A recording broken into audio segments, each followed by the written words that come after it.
Good afternoon. How's everybody doing today? I hope fine. Young people, that I know some of you started to school, I believe, last week, and then some started today on the 20th. I hope your first day went fantastic. And for those of you that started last week, I hope everything is going as smooth as you planned it for it to be. And just keep working. Now the real work begins. This is more important than sports. It's a part of it. When you work hard and hit those books, your reward is getting the opportunity to play sports.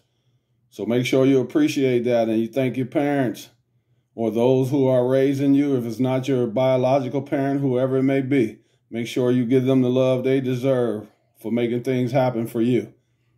And now it's time for you to make things happen for them. And that's called hitting those books and hitting them good. Well, WNBA. I'm so happy it's back. That month went by, man. I was like, I love the Olympics, but I'm ready to see these ladies finish it up down the stretch. And here we are. So right now, I'm going to tell everybody, I have the New York Liberty as the number 1 team right now. I have the Connecticut Sun as the number 2 team right now. I have the Minnesota Lynx number 3. And I have the Indiana Fever, number 4. Yes, I know Seattle's been playing well. The Aces have a pretty good record, I believe 16-9. But that's uncharacteristic for the Aces. And so to me, they've been slacking off. Asia Wilson continues to play well, but the team kind of struggled a little bit. And I know they went several games, about 4 or 5 games without Chelsea Gray. But she's been back.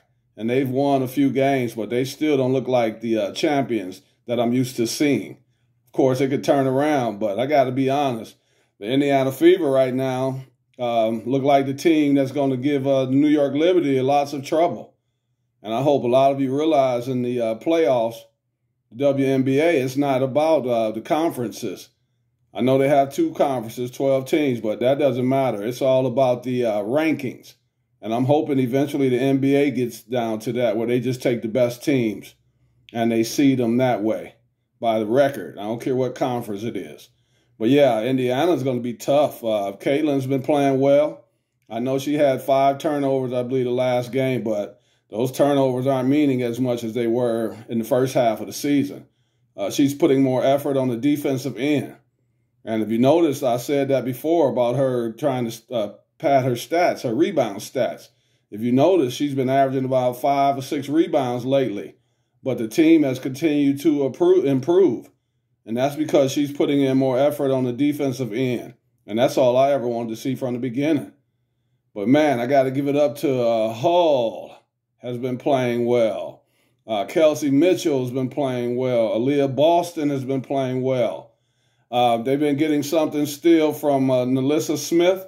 She hasn't played up to par the last few games, I'll say. That includes before the break, but she'll get back in rhythm as well. Everyone is playing well, and who's the one that's running that train is Caitlin Clark. So I have to give her credit. And then I look at the Liberty, of course, with Breanna Stewart and Sabrina Ionescu, and all those ladies have been playing fantastic basketball, 23-4. And I don't see that changing. I think during these last 13 games, they're going to continue to play well. I actually have Caitlin, Sabrina, Breanna Stewart, Alyssa Thomas, and Nafisa Collier. I also have them in the MVP voting. I'm not saying Asia's not going to win it, but I think they've kind of narrowed that lead. And depending on what happens these last 13, 14 games, it's going to tell a lot as far as the playoffs for each team and as far as the MVP race. I'll talk to everybody again soon. I just wanted to check in a little bit today. I'll be probably back on in the next couple of days, even talking a little bit about football. So remember, you can go to Derrick Gervin, former NBA player, on YouTube. I'm on TikTok. I'm on LinkedIn.